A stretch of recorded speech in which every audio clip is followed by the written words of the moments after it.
प्रकाश जी, कल जिस तरह से राजनाथ सिंह ने कलवे जव्वाद से मुलाकात करी है, उसके बाद कलवे जव्वाद ने यह कहा कि राजनाथ तो स्वीकार है लेकिन मोदी स्वीकार नहीं है उनको। इस पर क्या कहना है कि कहीं ना कहीं बीजेपी अब कांग्रेस की राह पे चल रही है और जिस तरह से एक धर्म विशेष मोदी को स्वीकार करने को नहीं तैयार है, तो बीजेपी आखिरकार क्यों चक्कर लगाएगी? देखिए, पहली चीज तो यह है कि जहां तक राजनाथ सिंह मिलने गए उसको मैं इस रूप में देखता हूं। राजनाथ जी लखनऊ से और कलवे जव्वाद लखनऊ के एक वोटर हैं, उनका एक स्थान है और इसलिए सहज रूप से एक वोटर के घर सबको जाना पड़ता है। लेकिन उससे ज्यादा गंभीर बात कलवे जव्वाद का बयान है। क्या वो कलवे जव्वाद साहब, उनकी जो छवि समाज को बताई जा रही थी, क्या वह भी उसी प्रकार के कट्टर मुस्लिम नेताओं की श्रेणी में अपने आप को खड़े देखना चाहते हैं? आखिर उन्हें मोदी से क्यों डर लग रहा है? क्या उन्हें मोदी से डर इसलिए लग रहा है कि 12 साल में गुजरात में कोई दंगे नहीं हुए? क्या उन्हें मोदी से डर, आखिर वह साबित क्या करना चाहते हैं? और उनके इस बयान को मैं इस रूप में देखता हूं कि किसी भी प्रकार से भारतीय जनता पार्टी और मोदी को रोकने के लिए भारतीय जनता पार्टी में एक विभाजन की रेखा खींचने के बारे में उन्होंने एक षड्यंत्र किया है। मैं ये मानता हूं कि आखिर इस प्रकार के बयान की क्या आवश्यकता थी?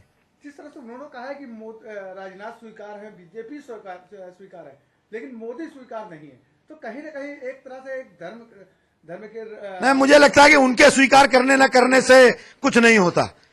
देश इस समय मोदी को स्वीकार कर रहा है और भारतीय जनता पार्टी ने नरेंद्र भाई मोदी को अपने प्रधानमंत्री का उम्मीदवार बनाया है। सीटें आएंगी तो वो प्रधानमंत्री बनेंगे। कलवे जव्वाद न तो रोक सकते हैं, हाँ ये जरूर है, बयान देकर वो विभाजन पैदा करने का काम कर रहे हैं, जिसे अब समाज स्वीकार करने वाला नहीं है। जिस तरह से कलवे जव्वाद का बयान है, आपको लगता है कि कहीं ना कहीं इसका प्रभाव पड़ेगा आने वाले चुनाव में मोदी के इस पर? देखिए, मुझे नहीं लगता। पहली चीज तो यह कि इसका अब्दुल्ला बुखारी के सोनिया जी से मिलने की तुलना नहीं करनी चाहिए, और इसलिए नहीं करनी चाहिए कि सोनिया जी कोई फतवा पढ़वाने के लिए गई थी वहां पर। राजनाथ जी एक वोटर के नाते मिलने गए हैं, लेकिन कलवे जव्वाद ने जो बयान दिया है वह इस देश की, चाहे वह कोई भी मुस्लिम नेता हो, मुस्लिम नेताओं की मानसिकता को ज्यादा व्यक्त करता है कि आखिर वो किस मानसिकता में जी रहे हैं।